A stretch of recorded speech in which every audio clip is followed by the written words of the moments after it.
여기 우리에게 그다지 관심을 못 받는 동물이 있습니다. 하지만 그거 아시나요? 징그럽고 쥐뿔도 없을 것 같은 거미가 실은 4억 년 전에 등장해 정말 미친 능력들로 무장한 녀석들이란 사실을 말이죠. 날개는 없지만 음극으로 대전된 거미줄을 뽑아내 낙하산처럼 펼쳐 상공 4km를 날아올라 수백 킬로미터까지 비행을 하고, 어떤 녀석들은 물속에 거미줄을 치고 물 밖에서 공기방울을 가져와 물속에 친 집에 넣어 공기통을 만들어 이 안에서 살아갑니다. 뿐만 아니라 볼라스 거미처럼 거미줄 끝을 무게추처럼 만들어 수컷 나방을 유인하는 페로몬을 분비하며 기다리다가 거미줄을 휙휙 돌려 나방을 때려잡는 철퇴로 사용하는 녀석도 있죠. 그리고 거미의 시그니처인 거미줄은 놀랍게도 지금까지 인류가 수천억 원을 쏟아붓고도 아직까지 완벽하게 흉내내지 못하고 있는 꿈의 신소재이기도 합니다. 도대체 거미는 언제부터 이런 거미줄을 치게 됐고, 또 거미들의 독은 얼마나 훌륭하게 진화했을까요? 그리고 거미줄을 인공적으로 생산하는 일은 왜 이토록 어려운 걸까요? 오늘은 거미의 진화사와 이들이 지닌 놀라운 능력에 대한 이야기입니다. 아시다시피 거미는 곤충이 아닙니다. 곤충은 다리가 6개지만 거미는 8개죠. 그래서 거미는 정갈, 투구개와 같은 협광류에 속하는데, 협광류의 역사는 무려 5억 년 전 캄브리아기까지 거슬러 올라갑니다. 캐나다 버제스 셰일에서 발견된 몰리소니아라는 엄지손가락만한 화석이 협광류의 시초죠. 이들은 거미가 속한 협광류의 상징인 협각이라 불리는 턱 구조를 가진 가장 오래된 조상입니다. 하지만 협광류에서 우리가 아는 진짜 거미가 등장하기까진 수많은 베타 테스트가 필요했습니다. 시계를 돌려 약 3억 8천만 년 전 고생대 대봉기로 가보겠습니다. 이때 초기 거미류인 아테로코푸스가 등장했습니다. 얼핏 거미와 비슷하지만 지금의 거미와는 결정적인 차이가 있습니다. 바로 정갈처럼 엉덩이에 긴 꼬리가 달려 있었다는 건데, 이 꼬리는 당시 뒤쪽에서 접근하는 적을 감지하는 센서 역할을 했을 것으로 추정됩니다. 더불어 아테로코푸스에게는 거미의 상징 중 하나인 거미줄을 뽑는 방적돌기가 없었다는 점입니다. 물론 지금의 거미처럼 실을 뽑을 수는 있었습니다. 2008년 폴 셀든 박사의 논문 속 사진을 보면 아테로코푸스는 배 아래쪽에 있는 단단한 판 가장자리에 실을 만드는 구멍들이 있고, 여기 실제 실이 나오고 있는 모습을 볼 수 있죠. 그런데 다리가 변형돼 만들어진 방적돌기가 없다 보니 지금의 거미처럼 실을 정교하게 조작하진 못했습니다. 지금의 거미들은 근육으로 방적돌기를 컨트롤해 거미줄을 가느다란 실로 만들 수 있지만, 3억 8천만 년 전 초기 거미류들은 실이 뭉텅이로 나와 기껏해야 넙대대한 장판 같은 형태만 만들 수 있었죠. 즉 아테로코푸스는 실을 뿜을 수는 있어도 멋진 거미집을 짓는 건 불가능했던 겁니다. 그래서 당시 거미 조상들은 거미줄로 사냥을 하는 게 아니라 소중한 알을 감싸거나 굴 안쪽에 부드러운 안감을 대는 용도로만 실을 썼습니다. 혹은 집을 찾아오기 위한 이정표로 썼을 수도 있죠. 그래서 학계에서는 이 꼬리 달린 녀석들을 거미목이 아닌 우라라네이다라는 별도의 목으로 분류합니다. 훗날 거미줄을 정교하게 생산하는 종들이 등장하면서 줄의 진동으로 세상을 느끼게 되자 초기 거미류의 거추장스러운 꼬리 센서는 점차 사라지게 됐죠. 그리고 여기 정교해진 거미줄의 진화 과정을 보여주는 결정적인 미싱 링크 화석이 있습니다. 약 1억 년 전 백악기 호박 화석에서 발견된 키메라 라크네인데요. 이 녀석은 조상의 특징인 긴 꼬리를 여전히 달고 있으면서도 동시에 현대 거미처럼 엉덩이에 방적돌기를 가지고 있습니다. 방적돌기가 정교해지는 진화의 중간 단계를 완벽하게 보여주는 녀석이죠. 자, 그런데 말입니다. 여기서 한 가지 궁금한 점이 생깁니다. 왜 거미는 굳이 땅을 떠나 복잡한 거미줄을 공중에 치게 됐을까요? 그 이유는 바로 비행곤충 때문입니다. 2007년 옥스퍼드 대학의 프리츠 볼라스와 폴 셀든 박사는 그 원인을 곤충과의 4억 년에 걸친 군비 경쟁에서 찾습니다. 앞서 언급한 것처럼 초기 거미줄은 사냥용이 아니었습니다. 물에서 이제 막 무트로 올라온 조상들이 소중한 알이 마르지 않게 포장하거나 거친 땅바닥으로부터 몸을 보호하기 위한 용도였죠. 그런데 고생대 석탄기, 곤충이 처음 날개를 달고 하늘을 날기 시작하면서 상황이 바뀝니다. 초기 비행 곤충들이 등장했을 때 곤충들에게 하늘은 포식자가 없는 블루오션이었습니다. 반면 땅 위를 기어다니는 거미들 입장에선 이 풍부한 먹잇감들을 놓칠 수 없었죠. 초기 거미들은 땅바닥에 깔아두던 단순한 시트 모양의 거미줄을 조금씩 공중으로 들어 올리기 시작했습니다.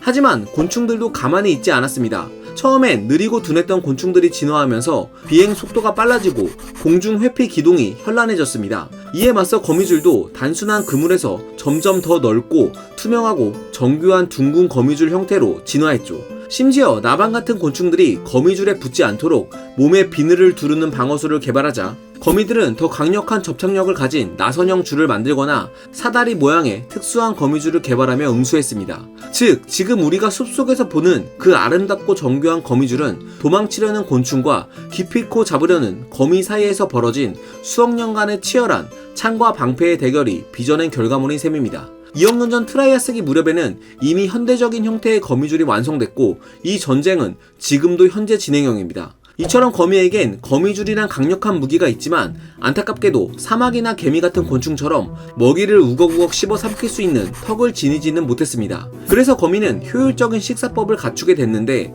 바로 체외 소화입니다. 거미는 먹이에 송곳니를 박아넣고 그 구멍으로 소화액과 독을 함께 주입합니다. 이 효소들이 들어가면 먹이의 내장과 근육은 흐물흐물한 스프처럼 녹아내리고 이걸 거미가 쪽쪽 빨아먹는 거죠. 특히 거의 모든 거미가 지니고 있는 거미독은 아직 그 기원이 밝혀지진 않았지만 거미줄만큼이나 거미류들의 성공에 지대한 영향을 끼쳤습니다. 지난 2021년 팀 리데케 박사는 거미의 독은 굉장히 유동적인 시스템이라고 설명했는데요. 예를 들어 같은 종이라도 암수의 생활 방식에 따라 독의 종류와 기능도 다르다고 말합니다. 호주 깔때기 그물거미의 수컷은 짝을 찾아 돌아다니기 때문에 척추동물 같은 포식자로부터 자신을 지켜줄 수 있는 델타 헥사토신이란 독을 만듭니다. 그래서 이 수컷들의 독은 인간에게 위험하죠. 반면 굴에서 생활하는 호주 깔때기 그물거미의 암컷들은 사냥을 위해 곤충들에게만 특화된 독을 진화시켰습니다.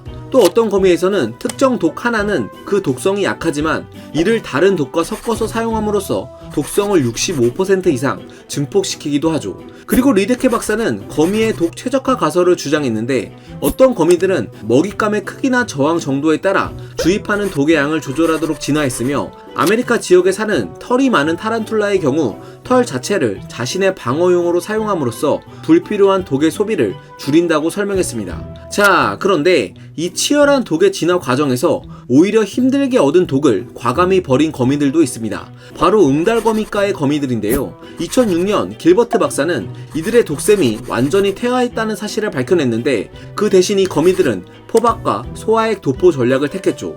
응달거미과 거미들은 먹이를 거미줄로 미친듯이 감는데 기록 중에는 먹이를 감싼 거미줄의 길이가 수백 미터에 달한다고도 알려져 있습니다. 그리고 거미줄로 감싼 먹이 전체에 소화액을 듬뿍 발라 녹여 먹죠. 그런데 2025년 로잔대학교의 펑 샤오징 박사는 이들의 소화액에 여전히 신경 독성이 남아있으며 이를 초파리에게 주입했을 때 초파리가 빠르게 죽은 것으로 미루어 보아 독샘은 사라졌지만 소화액 내 독소 성분은 여전히 남아있다는 반론을 펼치기도 했습니다. 즉, 독의 분비샘이 독샘이 아닌 위장으로 옮겨갔을 뿐이라고 주장한 거죠. 거미는 이처럼 종마다 다양한 방법으로 생태적 지위를 차지해가며 지구에서 번성하고 있습니다.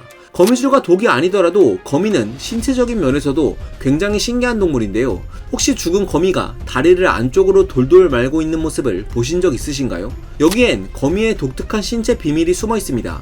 바로 이들의 다리는 굽히는 근육만 있고 펴는 근육은 없기 때문에 다리를 펼 때는 유압 시스템을 사용한다는 사실이죠. 두흉부에 있는 심장이 펌프질을 해서 혈 림프라는 체액을 다리 쪽으로 강하게 밀어넣는데 그 압력으로 접혀있던 다리가 촥 하고 펴지는 겁니다. 지난 2022년 과학자들은 이 특징을 이용해 기발한 발명품을 개발했는데 죽은 거미에 공기를 주입했다가 뺐다가 하면서 거미의 다리를 집게로 사용해 물건을 짚는 연구를 진행했죠. 그리고 이런 유압 시스템 덕분에 깡충거미 같은 녀석들은 근육의 한계를 넘어 자기 몸 길이의 50배가 넘는 거리를 순식간에 도약할 수도 있습니다. 물론 이런 유압 시스템엔 치명적인 약점도 있는데요. 몸에 구멍이 나면 압력이 새어나가 움직이지 못하고 죽을 수 있다는 점이죠. 유압 다리만큼이나 신기한 게 바로 거미의 눈입니다. 대부분의 거미는 시력이 형편없지만 거미줄을 치지 않고 직접 사냥을 다니는 깡충거미는 예외입니다. 깡충거미 정면에 있는 두 개의 큰 눈은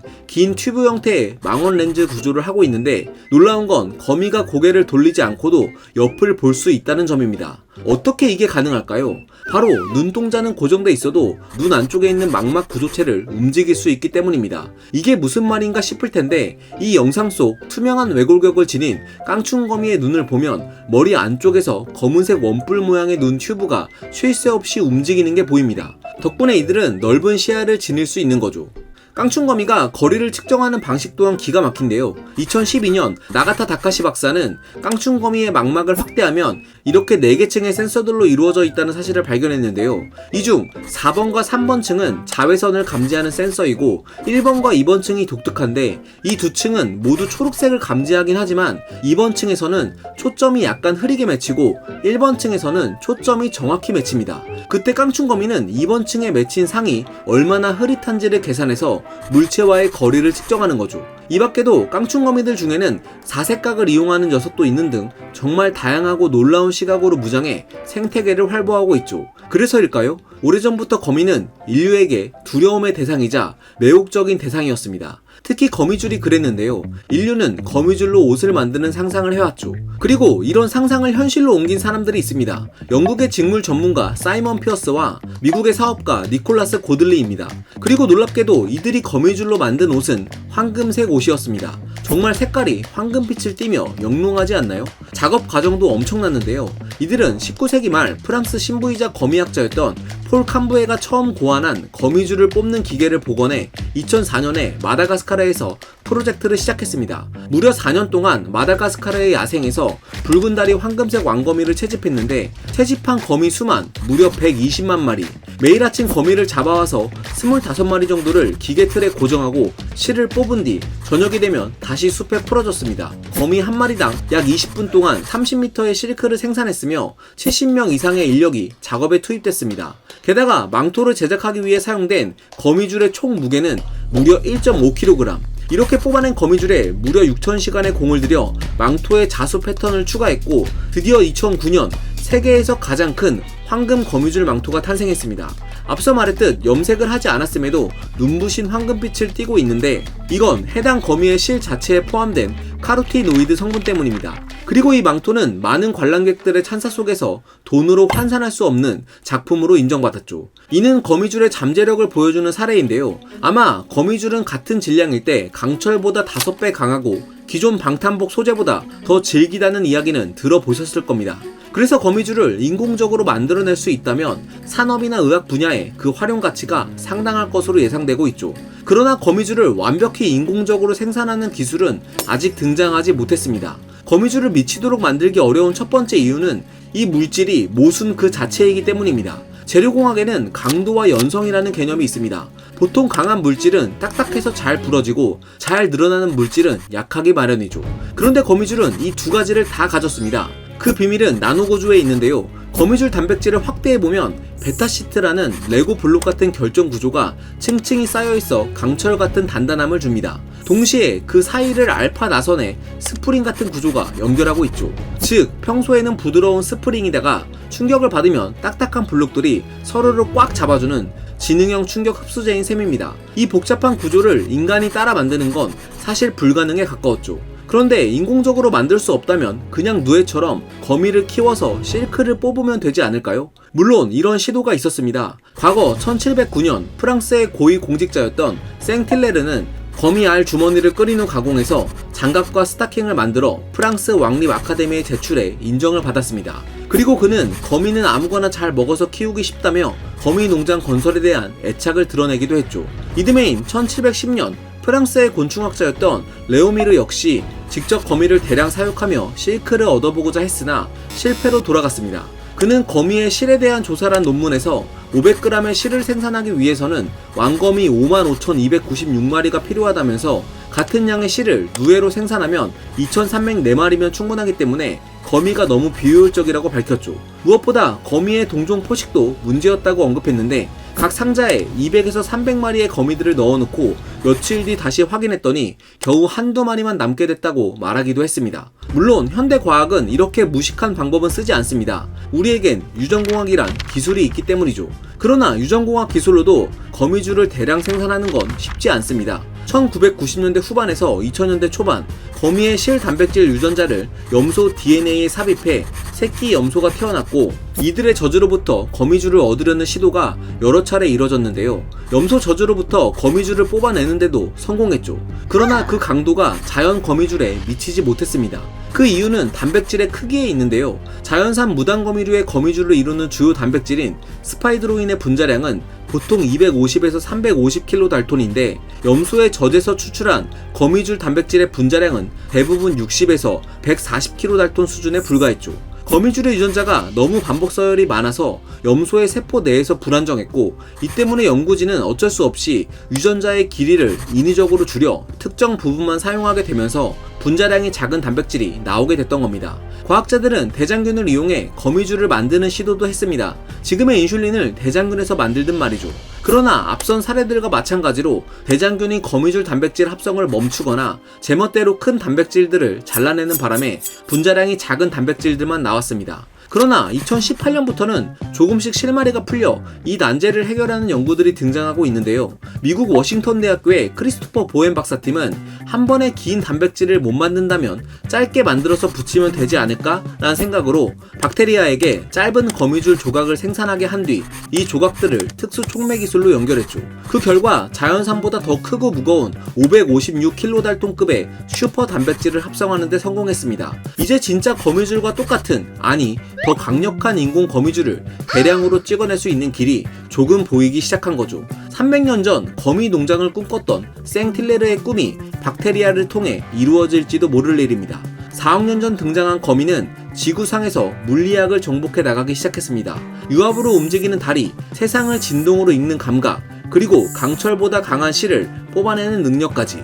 이 작은 포식자는 그 자체로 정말 완벽한 생물학적 기계였죠. 그리고 지금 인류는 수십 년의 삽질 끝에 마침내 이들을 조금씩 흉내내는 데 성공하고 있습니다. 어쩌면 미래의 우리는 고층 빌딩과 우주선을 만드는 재료를 얻기 위해 광산이 아니라 거미의 유전자를 들여다보고 있지는 않을까요?